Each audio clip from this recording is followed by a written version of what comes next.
Hola, buenas tardes. Ya vamos a dar inicio. Muchas gracias a todos los que están aquí en la oficina de Innova en la Ciudad de México y gracias a todos los que están conectados en línea. Pues ustedes fueron invitados a esta sesión porque están interesados o están en proceso de solicitar admisión o ya tienen su oferta para la Universidad de Glasgow. Y hoy nos acompaña Joe Power, quien les va a platicar un poquito sobre la universidad y les va a responder cualquier duda que tengan para que ya estén listos para empezar el próximo septiembre. Cualquier duda también que tengan me pueden escribir a mí en el chat y con gusto les podemos apoyar. Entonces, ahora le paso la palabra a Joe. Okay. Please. Thank you, Deborah. Sorry, everyone, I'm going to speak in English if that's okay with you. I speak a bit of Spanish, but it would be hard work if I tried to do it so I'm going to just talk for about 25 minutes about University of Glasgow, just some general information, what you can expect from studying Glasgow, both the university and the city, a little bit about Scotland as well, to get you an idea of what it's going to be like. So I'm the International Recruitment Manager and I look after Latin America and also the Middle East. So I travel to both of those parts of the world to meet the students who want to study with us.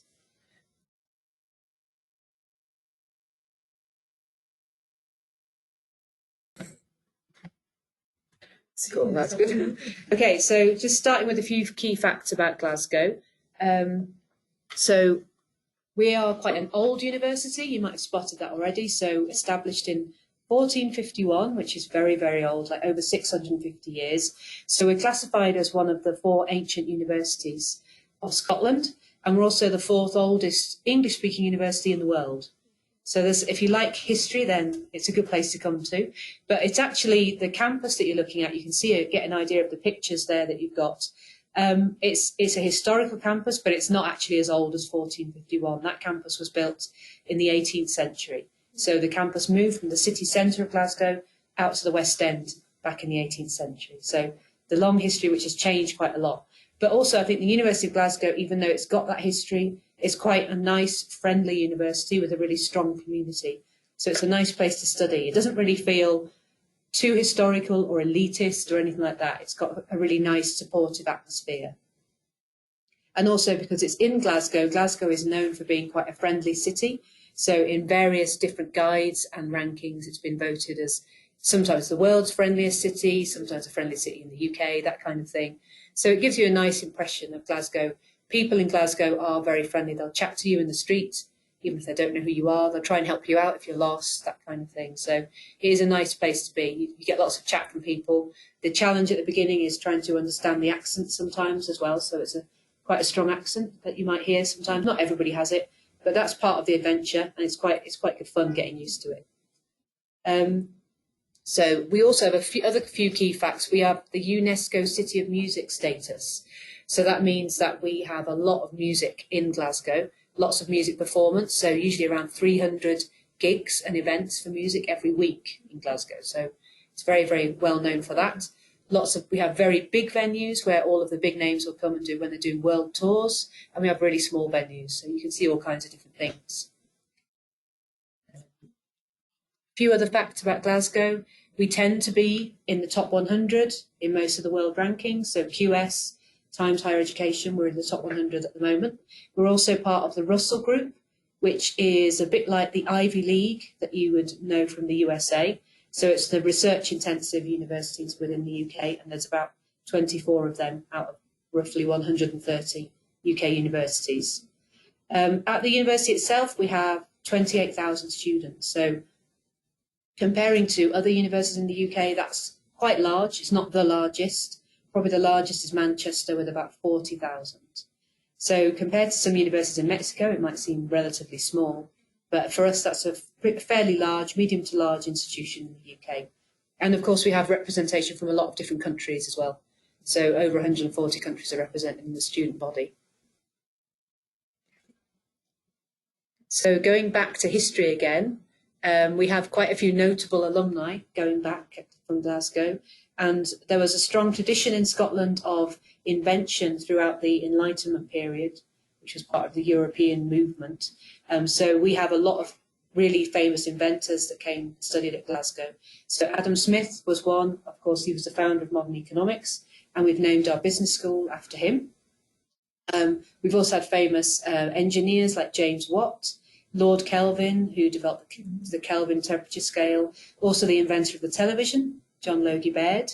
And so we've managed to invent kind of capitalism and television, two of the things that some people maybe wouldn't thank us for now, but they're quite important inventions nonetheless. Television, thank you. Yeah, thank God. That's all the Kelvin. So not to just focus too much on the old people that used to be at Glasgow, but we also have some famous recent alumni as well. And they're from all different areas. So some of them are from politics. So we have our First Minister for Scotland. So you probably know already Scotland is a devolved country within the United Kingdom. So we have a parliament, and the First Minister is Nicola Sturgeon, who studied at Glasgow. Also some famous people working in the arts as well, in television. So producer of Doctor Who, Stephen Moffat. You might know Doctor Who, maybe. Yes. And then other people like Jocelyn Bell, who's an astrophysicist, Mhairi Black, who is also an MP, but she's the youngest MP elected in modern history. Okay. MP. MP, sorry, Member of Parliament. Member of Parliament. Yeah, say representative. And then thinking about students at Glasgow from Mexico, so we have a big student body, which is about 28,000.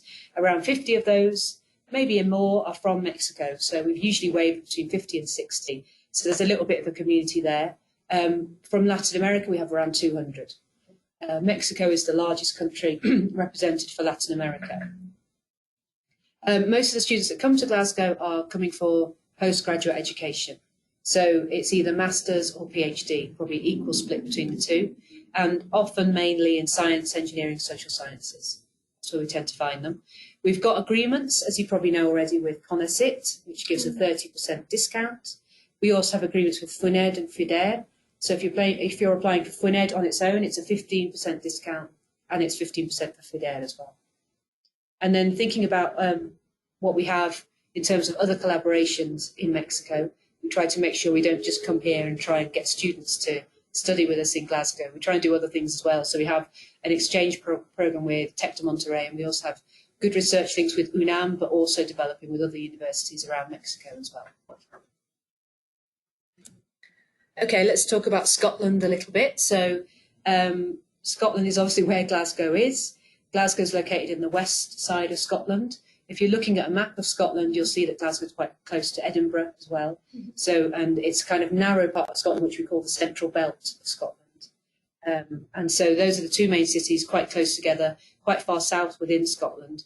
The north of Scotland is where you see this kind of scenery that you've got in the picture there. So what we call the Highlands. If anyone's ever watched Outlander, it kind of looks like that. So you've got quite wild countryside. It looks different to England as well. So Scotland has a very different kind of look to it. Also close to Glasgow, we have the Western Highlands. So you can get into those. Usually it takes about 3 hours by car to get there. But we have things like Loch Lomond. So lochs are what you might call lakes. So we call them lochs in Scotland. And there's quite a lot of them in amongst the mountains. And the largest one is Loch Lomond, which is only 40 minutes from Glasgow. So it's actually really easy to escape the city and go out into the wild countryside quite quickly, and by public transport as well. Because I don't expect most of you are going to arrive in Glasgow with a car or anything like that. So I don't have a car either, so I don't drive in Glasgow. But you can get around and see the countryside quite well on the train. And in addition to that, we've got lots of islands, so what we call the Western Isles, which are quite close to Glasgow. So there are islands like Arran and Bute that you can visit even just for the day. So you can go on the ferry and visit. I love going on the ferry myself to go and visit those islands. So it's a really nice, you've got loads of things you can do to escape the city and de-stress a bit if you need to. And then a little bit about the city of Glasgow. So this picture here is the main river in Glasgow, which is the River Clyde. This is where a lot of our industry used to be based. So historically, Glasgow was an industrial city. And the main industry was shipbuilding, and that would all be done on the River Clyde. So very, very large ships were built in Glasgow. And obviously that died out after a while. So Glasgow had to redevelop itself and reinvent itself kind of through the 1980s and 1990s.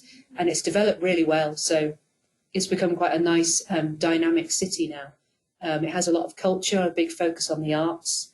So it's developed in a really different way. The big industry now in Glasgow is probably more like financial services, so there's a lot of jobs created in those areas. So it's been a nice kind of case study of how a city that's got quite poor has managed to develop itself and become quite prosperous and an exciting place to go to. I mentioned earlier on about the friendliest city accolade that we get, so we keep getting those, which is really nice. It's Scotland's largest city. It's the 4th largest in the UK, so it's a large city within the UK, considerably smaller than London, but all cities in the UK are. So London has a population of about 8 or 9 million, and we're about 1 million in Glasgow. So if you compare it to Mexico City, it might sound a little bit small, but it's big enough to have all the things that you might want, particularly on the cultural scene. There's so many different events going on, particularly for music, theatre. We have really good museums in Glasgow. And what's nice about museums generally in Scotland is they tend to be free. So you don't have to pay to go into them. They're often quite big. So if you don't have to pay, you can just go into a bit, pop in for half an hour, go and do something else. So you don't feel, when you go to a museum and you pay a fee, you feel like you've got to spend the day there and look at everything. But you can actually just enjoy it whenever you want to do it.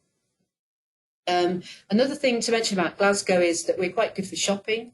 So it's been voted the top place to shop outside of London. We can't compare to London, obviously. But, and other cities in the UK make the same claim. So I don't know how to scientifically prove that we're the second best place to shop. But I like going shopping. I don't actually like shopping that much. But going shopping in Glasgow is quite nice because you've got all the shops that you want and it's quite a nice experience. A really nice long high street that we have, but we have shopping centres within it as well. We have a lot of parks and public gardens in Glasgow as well. So even though it's a city with a long history of industry, we've got a lot of green space within the city. And a lot of that green space is in the West End where the university is. So you can experience that. We've got really nice parks, botanic gardens right next to the university as well. I mentioned City of Music already, and the Hydro, which is the venue with the green lights that you're looking at on the picture there. That's the Hydro, and that's a very, very busy arena. So it's a large venue where you would go to big concerts for pop stars that go right around the world and that kind of thing. You pay quite a lot to see them, but it's there if you want it. A little bit more about Glasgow. So this picture here is inside the Kelvin Grove Museum.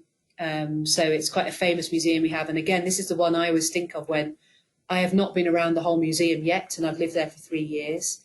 But because it's free, I can just pop in, or I can take visitors whenever I want. So it's a really nice place to be able to go to. I wanted to mention it as well because we did get a really good report on our cultural status within Glasgow. So we were voted the capital of culture back in 2008, and that was part of the Renaissance of Glasgow. That's how it all started to begin. In 2014, we had the Commonwealth Games, which it's a bit like the Olympics, but not for the whole world, just for the Commonwealth countries. And that really regenerated Glasgow a lot. But we've been voted as top cultural and creative centre in the UK, according to an EU report, which is the Cultural and Creative Cities Monitor. And it says really nice things about Glasgow, like things like openness, tolerance and trust. That was where we came first for that within the UK.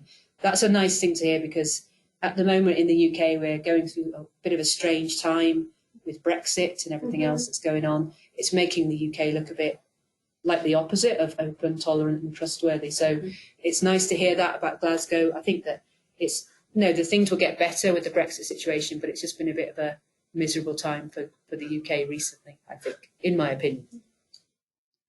So so we've got a really strong cultural background in Glasgow, lots of artists that base themselves in Glasgow, that have trained in Glasgow, lots of museums, as I mentioned before as well. And I wanted to mention the West End. This is the part of Glasgow where the university is. So and if you're travelling from the West End to the city centre where all the big shops are, that's going to take you about 35 minutes walking. But we've also got a metro system, which we call the subway, and you can get from the West End to the city centre in about 10 minutes. It's a really nice subway that we have. It's only got one line, which is a circular line. Yeah. So, and it's quite small. And it's an underground, yeah. So it's a bit like a very mini version of the underground in London. That's awesome. Yeah, it's really handy to have it and it's very good for the university and the city centre. It doesn't cover all of Glasgow, but it kind of covers what you need. So that's good to know. So this picture that you're looking at here is a lane called Ashton Lane.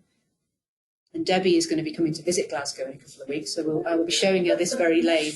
It's a good lane. It's just got lots of bars and restaurants on it, but it's right behind the university as well. So the nice thing about the university is it's a campus, so everything is in one place, but it's surrounded by this, which is normal city. So you actually kind of got the best of both worlds. If you're looking at other campus universities, they might be out in the countryside or surrounded by green fields, and you might have to get a bus to get to the nearest city. But here we are kind of located right in the West End and surrounded by residential areas, cafes, bars, and it's the nicest sort of place to go out for a meal in Glasgow. It's the kind of like the poshest area of Glasgow, if you like.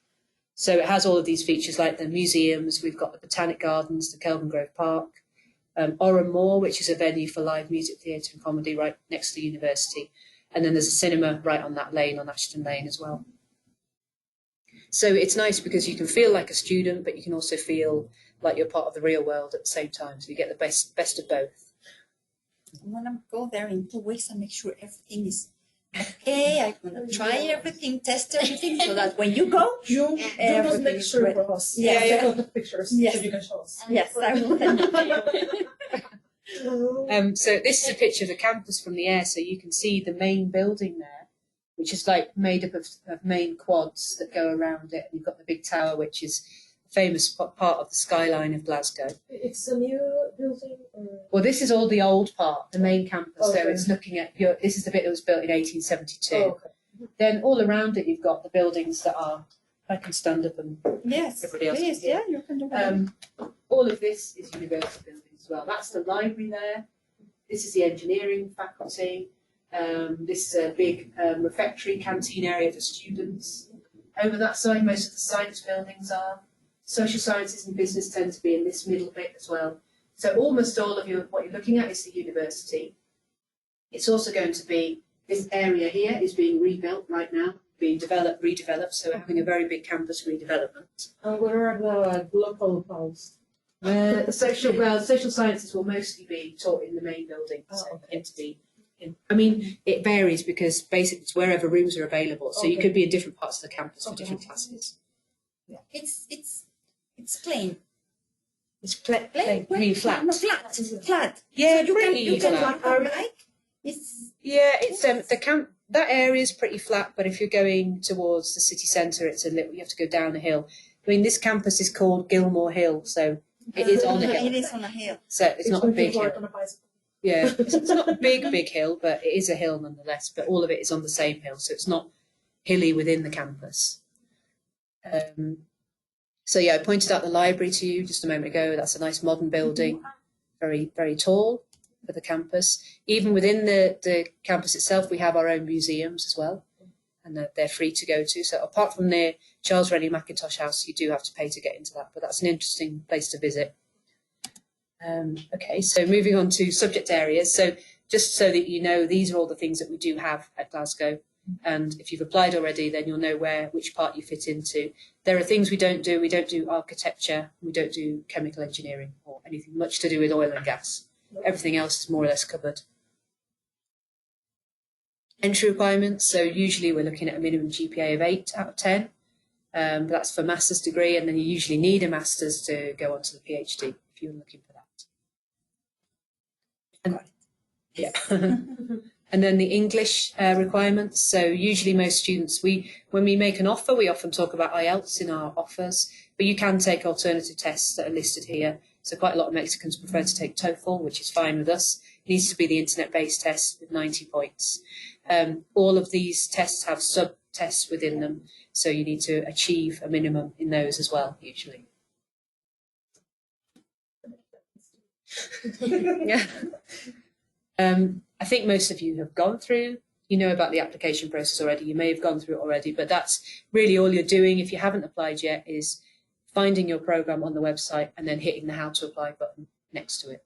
And if you need help, obviously someone like Debbie or her colleague from Innova can talk you right through the process. So that's good to know. So these are our representatives and our agents in Mexico. We work with 2 different agents. Obviously, we'll focus on Innova here. They both offer very good support for students, and you can join with them at any point. So even if you've got an offer already, you can come and get help from them to get you through. Because in some ways, getting an offer is almost the easy part. Then trying to get a scholarship and then trying to get a visa are the more challenging parts, and it's quite hard to do on your own. So that's where people like Innova can really help. Yes, that's what we're here for. Yeah. I was going to say a little bit about academic experience, just in terms of what you might expect from the style of teaching and learning that you would get in Glasgow, or maybe in any UK university. We are research focused, so we expect that our research would feed into what you learn, even on a master's programme. So if you're doing a master's in a certain area, it's not going to be identical to masters in all universities. It depends on the research focus we have as well. And also at the end of a master's, you would do a research project, and that will be very much influenced by the kind of themes that we focus on. So it's good to look at the focuses we have, make sure that you're happy with what we focus on, particularly for your master's project. We tend to focus on things like critical thinking and analytical abilities. So we expect to see that demonstrated in students. Sometimes that can be challenging because it might mean that you have to disagree with what you're reading or disagree with something maybe that the lecturer is telling you. But that's something that is very important to us, that you're able to do critical thinking, maybe criticise and refute any theory that you've heard, maybe do it in the classroom as well. So a lot of our academic staff really like to have Latin Americans on the programme because they are more likely than maybe cultures from Asia to speak up in the class and contribute. And that's something we really rely on a lot in our classes. So some classes will be lectures where you do kind of sit and listen, but we do expect interaction and questions throughout as well. And we focus on things like problem-based learning. So you might get the chance to solve a problem with other people in your classroom as well. So we try and do learning in lots of different ways. Thinking about if you're looking for a research, so for PhD, you can expect to get support from probably 2 supervisors. You'll have a main supervisor and then maybe a secondary one who will be there to fill in if needed. You should have access to leading experts in the field. So you wouldn't necessarily just be dealing with one supervisor, but they would be overseeing your PhD for you. There's a research training programme in the graduate school, which is quite useful. The thing about doing a PhD in the UK is you might find that you're on your own quite a lot of the time because you're not necessarily having to go to classes to complete your PhD, but you can go to classes to help you develop your research skills. And also, as you mentioned before, you might be able to go to classes that are based within master's programmes so that you can find out more about particular areas. It's not like the US model though, so you have to be ready to kind of be quite self-sufficient. And it's just 3 to 4 years of getting yourself through quite a large piece of work. So a relationship with a supervisor is quite important. If for any reason that doesn't work well, you can change, that kind of thing. So we try to make sure that you're well supported, but it's a different experience to being on a talk programme where you've got classmates around you a lot more of the time. In your case, though, remind me, what was your PhD? It's in health management. It's public health and health technology assessment. Yeah, so you might be working with groups of supervised students as well. So you might be able to form a group and look at research together and share ideas. So I think that would be helpful for you. Okay. Right, so let's move on to scholarships now. This is what probably causes students the most stress in Mexico, but compared to a lot of other countries in the world, you've got quite a few possibilities. So that's quite good. So if you're thinking about the scholarships that we have at Glasgow, we can start with those. We have scholarships that are worth up to £10,000, or they can be £5,000. They are not applicable for the Erasmus programmes, unfortunately, but for all of our masters, we can nominate people for that. Anyone who's listening online and who has applied already, if you want to try to be put forward for one of these scholarships, you'll need to send me an email and I can try to do that for you. Doesn't mean you'll definitely get one, but it will help if you can send me an email and I'll put you forward and suggest you for it. Thinking about external scholarships. So we have things like the Commonwealth Scholarship, that's for certain programmes. We have Chevening, which you may have heard about already. The deadline for that is in November. That's for master's students. It's a very good scholarship, but it's very competitive. It comes from the UK government. So the only thing that's difficult with that is that you have to apply very early. And so the deadline's already gone for 2020 now. The CONACYT Scholarship, we have a discount agreement with them for 30% discount. So that means that if you get CONACYT, we will reduce your fee by 30%. And that's the same for PhD as well. We also have the agreements with FIDER and FINED, which I've mentioned before too. Then we have the Erasmus scholarships, which are related specifically to Erasmus programs. Generally speaking, I would say maybe between 20 and 30% of the students that get an offer for the program would get a scholarship. So the scholarships are limited. They're not available for every student that gets an offer. Also limited by nationality, so we can only ever award maximum 3 from any one country on any one program. Okay. So you've applied for Glocal, and it's quite competitive, that program. I've met a lot of students the last few days that have applied for it as well. So be aware that it's competitive, but if you're in the mix and if you get a scholarship, that's fantastic. It's a good scholarship as well. It covers everything. Hopefully they will do. Yeah, fingers crossed. Yeah. Living expenses. So this is what we estimate. You need around £1,000 for a month to live well in Glasgow. Obviously, accommodation is relatively cheap compared to other UK cities, particularly if you compare to London. And that's where you make the big saving if you are comparing us to a London university. The rest of it is really relatively conservative, I would say. So food, that really relies on you only eating out once or twice a month, perhaps. And also like entertainment, that allows quite a lot. So if you want to go out and have fun, we put a little budget in there for you so that you're not going to have a miserable time. If you're getting CONOCYT funding, the monthly stipend is a bit less than that. It's more like £800. So, and it is quite minimal. So be aware of that. Sometimes it's possible to get a part-time job to get a bit of extra pocket money. So you're allowed to do that with your visa. Just be aware it's not going to give you everything you need. It will not give you all your living costs. It might give you an extra £200 a month so that you could do something fun every now and then or go out for a meal, that kind of thing.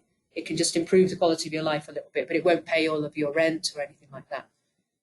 How does the accommodation works? Do you have student rooms or? Yeah, we do have plenty of accommodation available. And if you have got an offer and you accept the offer, then we can guarantee you accommodation. You have to apply for accommodation separately.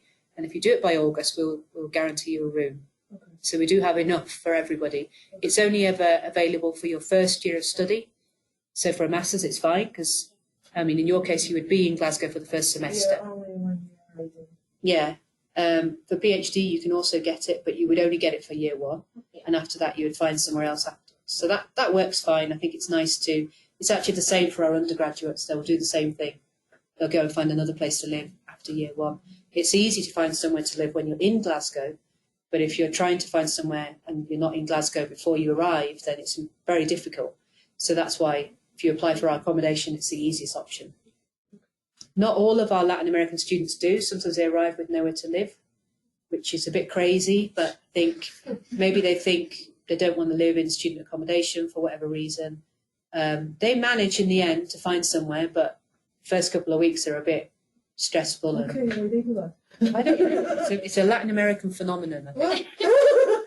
We like to adventure. That doesn't make sense. To find the cheapest place possible, place, and it's still okay. close to the That's university. not a good idea. Because if you do that, No, you won't find the cheapest, actually. you're going to find a more expensive place. Yeah, because everywhere's taken. It's Yes. the busiest time, so it's not advisable.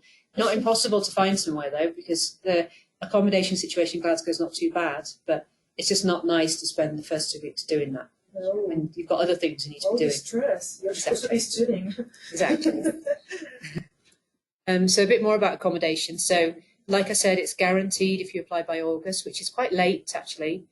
So quite flexible. We have postgraduate and undergraduate student residences. So you would prefer, I imagine, to be postgraduate because unless you really want to live with a bunch of 18-year-olds that have just left home for the first time. They have a student residence. Yeah, no. I wasn't real worried about that because when I was checking the Erasmus program, Mhm. everybody there looked so young. Oh, right. And I was like, Yeah. maybe I'm wrong, but no, I'm already understand better. That Yeah. they have different Erasmus programs and different pictures, and not everyone. The programs are in Glasgow, Mm. so I was like, oh, okay, I understand now. They have like the Erasmus program for the guys that are like new or on in the preparatoria, how you say preparatoria?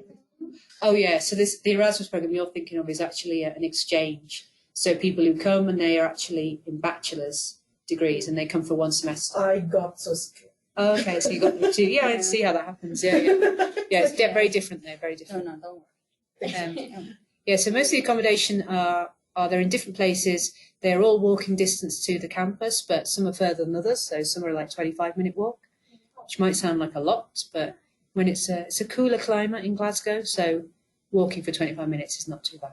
The exercise for free. Exactly that. You don't have to join the gym. So, but speaking of gyms, we do have we have good sport facilities, and you have access to that if you're in the university accommodation as well. Most of it's free if you go to the gym at off-peak times. What those off-peak times might be, I don't know. Hopefully not 3 a.m. to 5 a.m. or something like that. You can tell I don't go to the gym, so I'm not really very clued up with that, but I'm sure the off-peak is reasonable hours. But it's quite a busy gym, which is why they have that. Okay. So a bit more about student support as well. So we have very professional student support at Glasgow. So people who are advising you will be fully trained professionals. So disability service, career service, everybody is fully qualified in these areas. We have student counselling, psychological services. We have an international student support team who are fully trained upon anything to do with immigration, but we'll also offer info sessions and welcome sessions for when you first arrive in Glasgow, orientation sessions, things that they know you're going to need that home students don't, like you might be having to open a bank account and you might need to know how to do that. Can be a little bit complicated, can take a couple of weeks to get finalised. So we help you with all of that stuff. The only thing I would say about this is all located in the Fraser building, which I showed you, where the canteen is on campus. If you need any help, we expect you to come and ask for it. So you're quite mature students already anyway, but what we won't do is necessarily, people aren't really watching you, if you know what I mean, because you're adults. So if you're having problems, you need to seek help if you possibly can. Any kind of help that you might need, it could be financial advice, anything. The only worry we have is that we don't really have a way of reaching students or monitoring them the whole time. So we need people to come and ask for help, as any adult would, any support you need. But the support that's available is very good. That's a little bit more about sport. Not really my strong point, as I've said before, but you have, if you're into sport, then there are a lot of clubs that you can join for different sporting areas. So that is the Glasgow Student Union, has many different clubs with over 4,000 members. Within our sports facilities on campus, we have a really good swimming pool, we have the gym, we have lots of other facilities that you can use as well.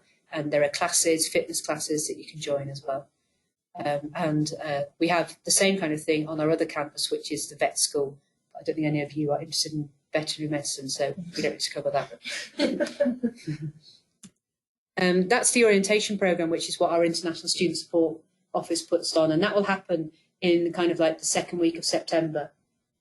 So if you're starting the programme at that time, you can benefit from all of those events that happen during that week as well. So there'll be lots of different events for all students that are new, but the orientation programme is particularly for international students, so they can settle down and overcome any particular like admin problems that you might have as an international student. So we can advise you on what you need to do and when. Okay, that's where I'm going to stop. That's my email as well. So if you haven't got it already and you want to email me about the scholarship, don't forget to do that. If you've already got an offer, let me know about that. Yeah, I think that we right. Sorry. Oh, that's okay. That's fine. Okay, are there any questions? I have a couple. Yeah, okay. Okay.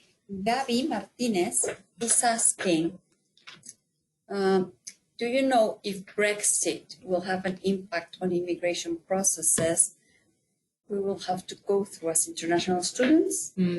I don't see why it would, so I think the answer is no. I think the immigration process is probably strict enough as it is. I can't imagine it getting stricter because, you know, we need our links with international other countries more than ever now that the EU is. Gotten easier lately. Firstly, Okay, because we have been considered a low risk country. Yeah. So that makes the process easier. We will give you a webinar when the time comes to get you prepared for the visa process. But it's getting better for Mexicans. And also last year there was an announcement that students that start their programs September 2020, yes, they will be allowed to stay 2 extra years if they want to stay and look for work. work. That's, Yes. Yeah. That's really awful. So while you are over there and you decide that you do want to stay a couple of extra years, then you will apply for that extension. Well, the bad thing is that I think the Erasmus program made you go back to the country. Maybe that one will work differently. Maybe the scholarship might have Yeah, I rules must about. check on that. Okay. Yeah. So we call that the post-study work visa. We used to have it years ago in the UK, then it got stopped. So we think it's coming back. I'm sure it is coming back, but it hasn't gone through Parliament yet. And we've had a big distraction with all of the Brexit stuff. So we did have the announcement in the autumn. And it's not moving just yet, and hopefully it will move soon. But so that's our only worry. It's not 100% sure, but we think it is happening. Yeah. We don't have details yet, but Yeah. we will let you know. Okay, thank you. Okay. So you don't have to worry about that. And then I have another question from Carolina. Do you get the 30% discount regardless of which CONACYT scholarship you hold? Yes, you do. That's a yes. Whichever one it might be. Okay. And Anything with the word CONACYT in, we'll give the discount. Do you get an extra with FUNED or only the It's only 20%? 15%. If FUNED is the CONACYT and FUNED called together, then we'll do the 30%. But if it's FUNED on its own, it'll be Okay. 15. Okay, I see. you cannot add Add both. yeah. You just get the Yeah, highest yeah. one. Because Yeah, I will not check for the scholarship then, but I wanted to know. no, but they're asking as well. So we say you also mentioned that with FIDER loan you get a 15% discount. If you hold the loan and the scholarship, then you add up the.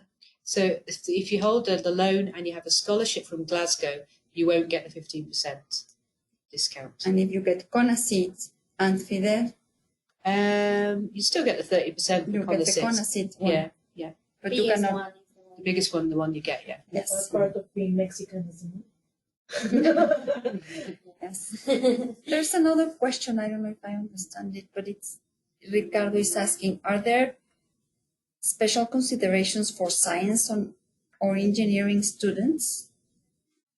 But I don't know regarding Ricardo if you can explain a little bit I think he's talking about the scholarships. scholarship. Maybe in those areas you Give better like an extra scholarships, yes. Because some programs are like, they are better for the people who are studying about For CONACYT. science or engineering things. Yeah, yeah. CONACYT tends to CONACYT, prioritize. yes, yes. But not by the Glasgow University. No, our scholarships are for any Okay. discipline, actually.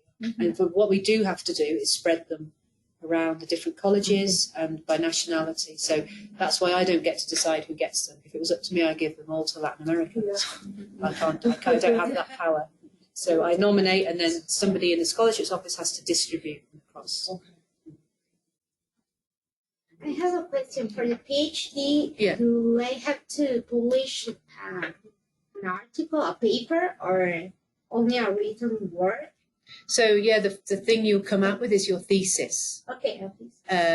And it's possible that you might publish it, but it's not a requirement. Okay. So depending on the quality and what it is about, and if there's a place for it, then it's possible to publish that. But not every thesis gets published. And what about the requirements for the scholarships? Do we need to send you any document or just an email? Just an email, because all I need is your application ID, Okay. and then I can look you up and then mark you for a scholarship. Question here. Yeah. Gabby, do I need to take the IELTS exam if I did my master's degree in the UK? That's a good question. It depends when you did your master's in the UK. So if it's more than 2 years ago, then probably you will have to take an IELTS again. Yeah. If you recently graduated, then no. Then hopefully not. Yeah. What about extracurriculum courses of art or something like that? Yeah, there's a few things, like we have short courses And they can be in the arts, and they can be in languages and things like that. So you could sign up for those as an extra. Sometimes they can be credit bearing, but not always. So you might get some extra credits for it if you do one of those. And then also, if we don't have what you want at the university, there's loads of things around the city that you could go for as well. Okay. Well, I have a question too. It's about the Erasmus. It depends on what path you are taking. Mm-hmm. It's the places you are going to go. Yes, it does, yeah. I choose the path that is from Japan. Okay. It's like Glasgow, Kyoto, and Barcelona. Right, nice. So if you're in Glasgow, so you're already talking in English, but you don't know anything about Japanese. Yeah. Can you take like lessons in Glasgow? Do you know any place that you can do something? I don't know the detail of that pathway, but I imagine that what you learn, what the classes you go to in It's going Japan, to be in English. it's going to be in English, yeah. So I don't think we even teach Japanese at Glasgow. It's not a language we offer, Okay. so probably any language support will be there in Japan, which will help you to kind of survive and get around. Okay, we are going to see what happens. Yeah. You can Maybe do it. give me You the can do Erasmus it. first. Yeah. They should give me the scholarship. Exactly. There are some programs that they have a MED and the other is MSc. Yeah. I kind of read the difference, but I'm still not so sure about the difference between those two because there are many of them with the same name, the same subject areas. Yeah, I know. But they have the MSc and the MED, and I still don't. I can't always remember the difference. I Yes. think that the MEd programs may require a background in education. Okay. You usually can see the difference if you look at the entry requirements for each of those programs, and you'll see who it's aimed at. So the MEd is aimed at one group, and the MSc is aimed at another. And I think that the MEd is aimed at people with background in education, and maybe a broader background for the MSc. I think it's that way around. Okay. But what they teach, it's mainly the. It's probably similar, but if you have a look in detail at the structure, you'll see what differences there are. There's probably a few differences in what you can choose. Yeah. Same, yes. And it might affect also, and there might be differences in what you would do for your research project as well. Any other questions online? Here? We are waiting for the online questions. Online? Please. And also there is like a lot of practice inside of the programs, right? Yeah. Like I read that there is like a lot of. Yeah, hopefully there is, yeah. Yeah. Yeah, as much as possible. Particularly in education, you need that. Yeah. Because a lot of programs at Glasgow are quite theoretical, actually, but in education they're more practical. Yeah. What about internships? What you mean, like work experience? Yes. I think sometimes the Erasmus programs offer like extra things that you can do, like maybe a month. But I'm not sure. It'll be obvious if it's in your program. I'm not sure if it is. It can be quite hard to fit it into the structure, especially if it's like a 1-year master's. It's quite tight as it is, so we don't really offer internships that often within a master's program. Okay. Maybe the PhD. I think you can. It depends what you're doing, but if there's something that relates, then you should be able to find something. You've got a lot more time to play with. So it can be flexible, and so the graduate school might be able to help you, sort of offer you a placement that's quite short term. Some of your research might involve an employer as well, so that could be a good way to do it. So you also said sorry for the if we can get a part-time job because of the hours of the school, it will be like 200 and something. Yeah, I was I mean, just picking you a don't have number. a lot of time to work, I guess. No, I mean officially you could work 20 hours a week That's with your visa, Okay. but if you do that, you might risk your studies a bit. Okay. So I think realistically, if students do that, they maybe work 10 hours a week, which could be like maybe earning £70 a week. You could be working in the city, or you might find a job on the campus as well. So nothing very kind of high level, but just something to get some pocket money. You just have to watch that you balance it well with your studies too. For PhDs, you can get a chance to do maybe a bit of teaching maybe later on through the programme. So you can do different kinds of work as a PhD student. So that could be quite helpful. I'm so lost with that part. So there's no more questions coming in from from the chat, from the online students. Just tell them that you are going to give them the last opportunity to ask a question. Come on, guys, you can do it. No, there's no more questions.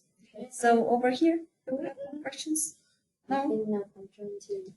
Well, I like a lot that it's like a big city because I used to be on Oxford. Oh, yeah. And Oxford's like a student city, you know. Everything is around university. And it's small and you need to use buses all the time and all that. Yeah. So it's beautiful. Beautiful. But it's awesome the idea of you are going to be on a city that is not London because London is should be And expensive. yeah, and expensive, super expensive. Yeah. So if you can compare Glasgow to Edinburgh, Oh, yeah. what comparison can you make? They're quite different cities, actually. Glasgow's bigger. Edinburgh's the capital, but Glasgow is quite a bit bigger. Has a population of about 1 million. I think the population of Edinburgh is about 600,000, something like that. So it's a small-ish city. It's got a lot of history. Edinburgh attracts a lot of tourists. I guess Glasgow has the industrial background, but also Glasgow is quite beautiful as well, but they have completely different architecture. So they really look different from each other. So it's quite appealing, quite nice to have them go close together because you get two different experiences in each one. I think maybe year-round, culture-wise, Glasgow's got a bit more to offer in terms of things to do, entertainment. I think Edinburgh just feels a bit smaller, but it's very nice, attractive place. But really, a lot of tourists are there. So we have tourists in Glasgow, but tourists kind of dominate in Edinburgh a little bit. Yeah. So particularly in the summer. Gabby has something to add. Edinburgh is also more expensive. Thank you, Gabby. Yeah, I was checking out that because I was like, oh, thanks God I will not be like in Oxford or near London because that's so expensive. Yeah. I didn't see that coming when I was in Oxford, and once I was in there, I was like, oh, the food is so expensive, and the housing is so expensive, and everything is so expensive. How these people is able to pay all this? So yeah, it's quite. I mean, I have to be careful when I talk about Edinburgh because it's kind of a rival city for Glasgow, and it's. I'm not from Glasgow, so I'm not. I wasn't born with this sense of rivalry, but it's quite strong rivalry. So I have to be careful that I'm not just saying, oh, come to Glasgow, it's so much better than Edinburgh. But it's quite a useful point that Gabby makes about the cost of living because it's probably is more expensive in Edinburgh than Glasgow. Okay. And I think there is a train going to London, but it's not from Glasgow, it's from other city. It does go from Glasgow, yeah. You can get a train to London, yeah. Okay. Yeah, there's probably fast. it's 4.5 hours to London. Yeah. Direct. It's Yeah. expensive though. I'm sorry, what? It'll be you can get cheaper tickets if you book in advance, but Oh, yeah, but the standard prices are quite expensive. yeah. You can also fly, but it takes about an hour. But then you've got to get to and from airports each side, so sometimes a train's a nice option because you can see a lot of the country when you go on that. Are there special prices for students? Yeah, you can get a student card, which gives you a third off the normal prices. Not bad. Third off. Yeah. But it's also worth looking at advanced tickets because you can get quite cheap ones sometimes if you go at an off-peak time and if you book like a month or more ahead.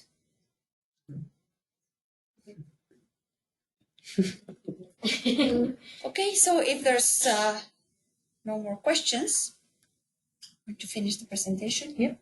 Thank you, Joe. No problem. Thanks for Thank coming, you, everyone. everybody. Nice to talk to you all. So I'm going to end the presentation. Let's do it here. For the scholarship, we need to have the conditional or the unconditional or any.